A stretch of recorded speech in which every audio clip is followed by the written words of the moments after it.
Hello everyone, welcome you all. In this video lecture, we are going to cover the scientific techniques of Taylor. Okay.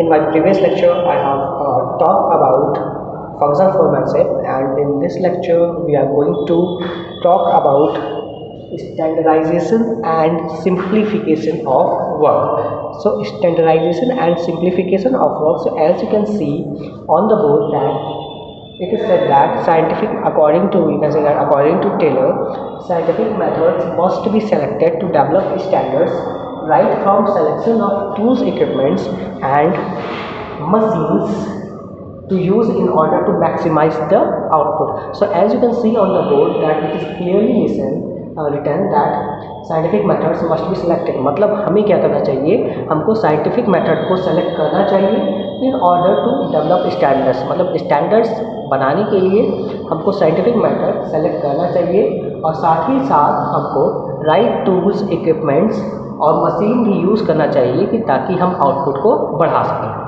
ठीक है, देखिए standardization and simplification of work ये आज दुनिया की हर एक multinational company use करती है। Okay, when we are talking about standardization and simplification of work, तो ये आज जो है हर मल्टीनेशनल कंपनी यूज़ करती है।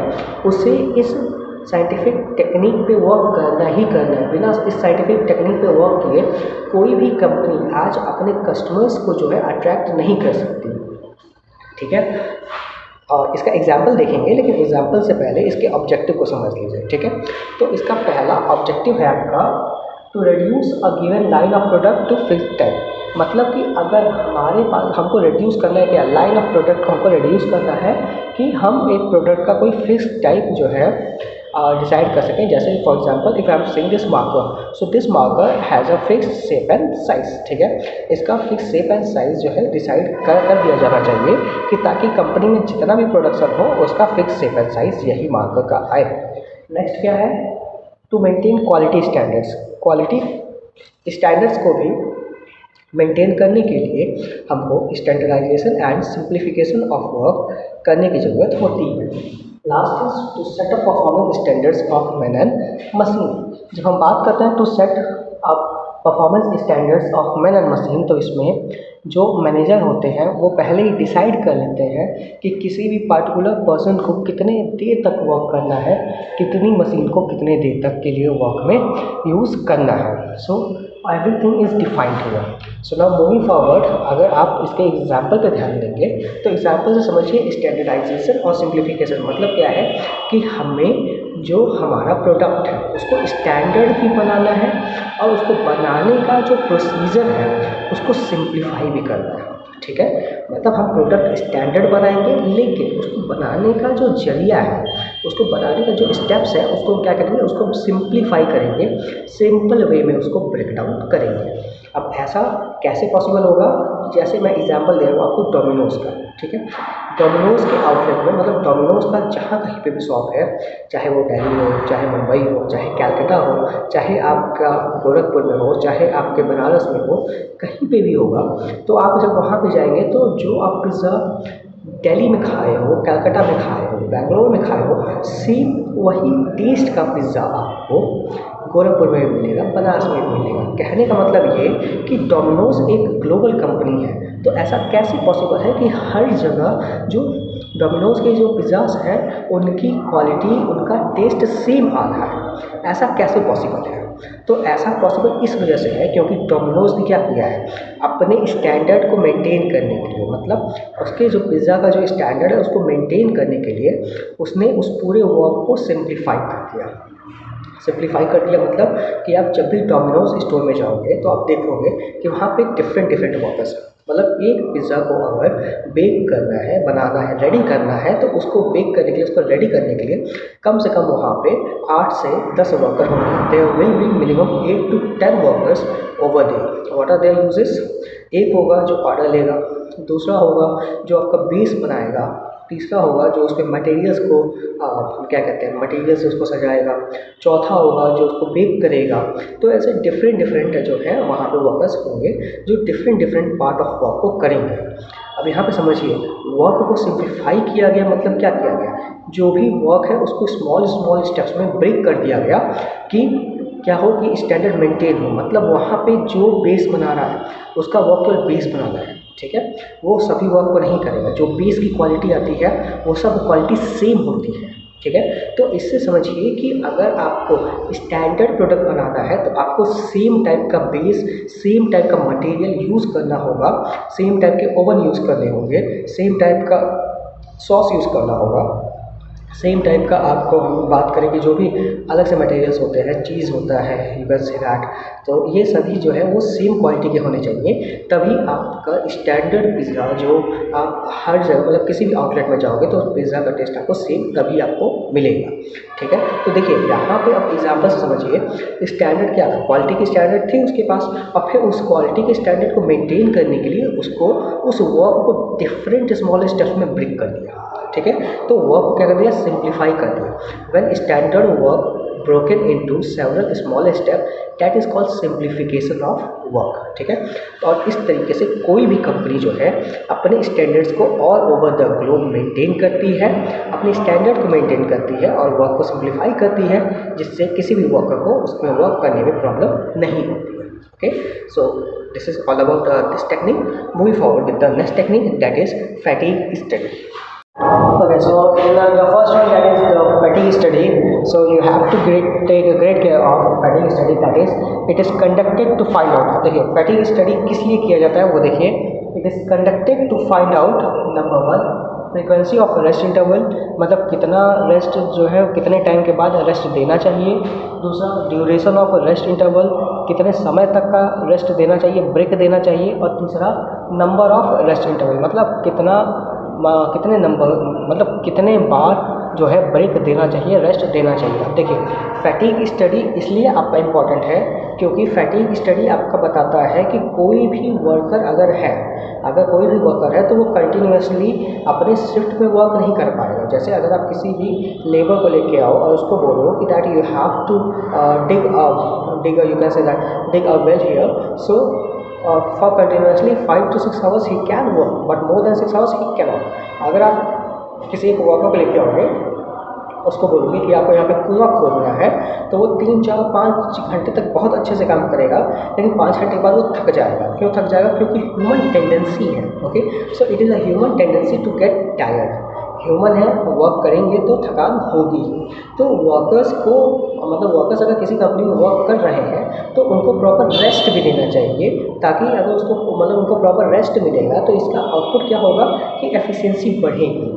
और एफिशिएंसी कैसे बढ़ेगी? एफिशिएंसी ऐसे बढ़ेगी क्योंकि आप समझिए कि अगर आपने वर्कर को रेस्ट दिया तो वो रिफ्रेश हो जाएगा, ठीक है।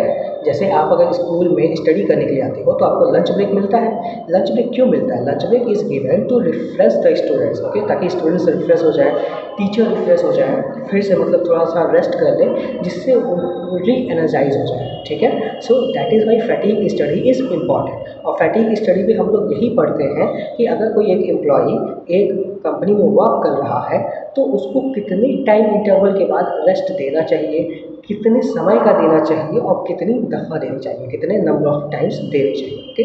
सो this is all about fatigue study and it is important so that the worker can work on their full efficiency, okay.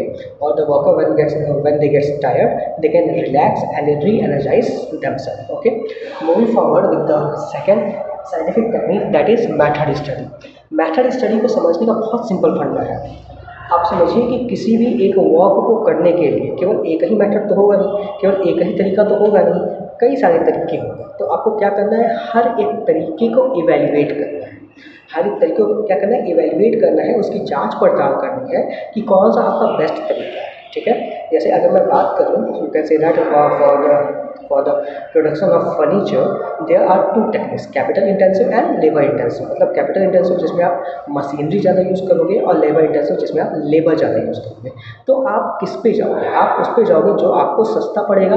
अगर आपको मशीन सस्ती पड़ रही है तो आप मशीन पे जाओगे, अगर आपको लेबर सस्ता पड़ रहा है तो आप लेबर पे जाओगे। तो मेथड स्टडी बस यही है, you have to analyse, evaluate the different methods of production and you have to find out the best method to do that specific kind of work with minimum input and maximum output, मतलब आपकी लागत कम आए, cost कम आए और आपका output ज़्यादा से ज़्यादा आए। ठीक है, ये है आपका मेथड स्टडी।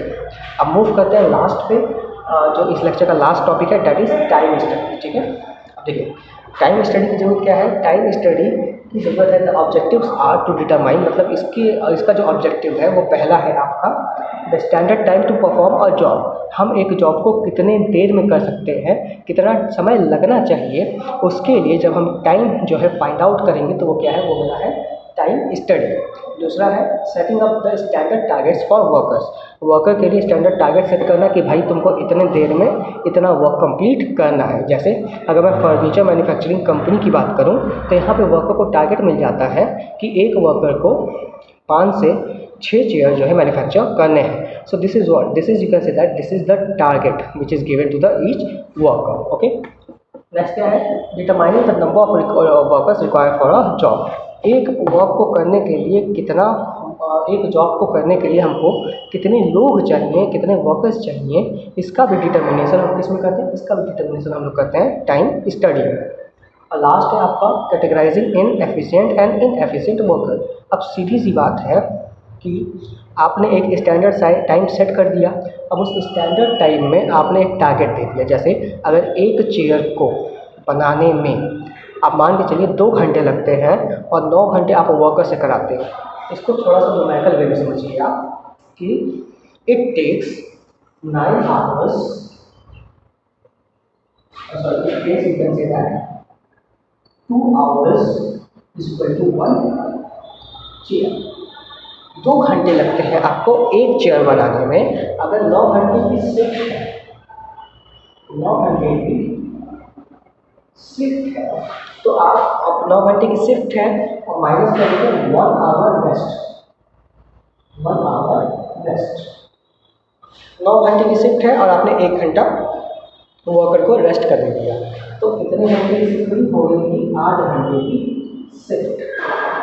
तो अगर इनकी 8 घंटे की शिफ्ट हो गई तो अब आप इतना समझिए कि अगर 2 घंटे लग रहे हैं एक चेयर को बनाने में, तो 8 चेयर को बनाने में कितने घंटे लगेंगे, 8 चेयर को बनाने में लगेंगे 8 घंटे लगेंगे हमको 4 चेयर को बनाने में। ठीक है, दोबारा समझिए, अगर 2 घंटा लग रहा है एक चेयर को बनाने में तो 8 घंटे में कितनी चेयर बनेंगी, 8 घंटे में आपकी 4 चेयर्स बन जाएंगी। ठीक है, अब देखिए आपने स्टैंडर्ड टाइम डिसाइड कर लिया। Standard time for manufacturing 1 chair is how much, 2 hours. 2 घंटे में एक चेयर बन जाएगा। फिर क्या किया, setting of the standard targets for worker. आपने एक वर्कर को टारगेट दे दिया कि भाई तुमको दिन भर में 4 कुर्सियाँ 4 चेयर मैन्युफैक्चर करनी है। फिर है determining the number of workers. आप अगर देख रहे हो कि आपको दिन की 40 चेयर चाहिए, 40 चेयर्स चाहिए, तो आप 40 डिवाइड बाई 4 कर दोगे तो आपको पता चल जाएगा that you need only 10 workers to do that job. अब इसमें आप इजीली चेक कर सकते हो कि जिस वर्कर ने 8 घंटे में, मतलब दिन भर में 4 चेयर्स बना ली हैं या उससे अधिक बनाई हैं, वो एफिशिएंट की कैटेगरी में जाएगा, मतलब आप उस पर ट्रस्ट कर सकते हो। और जिसने 4 चेयर नहीं बनाया, ठीक है, जिसने 8 घंटे में 4 चेयर नहीं बनाया, उसको आप इनएफिशिएंट कैटेगरी में पुट कर सकते हो। सो this is all about of this lecture. I hope so that with the help of this lecture you are able to understand the different techniques of fuel. That is here we have discussed, you can say that the first or the second topic, that is simplification and standardization of work, or you can say that standardization and simplification of work. Second one was fatigue study, third one was, you can say that method study, and the fourth one was time study. So with this I am taking pause here. In my next lecture I will cover the remaining 4 scientific techniques of management. Okay, so till then stay home, stay safe, God bless you all.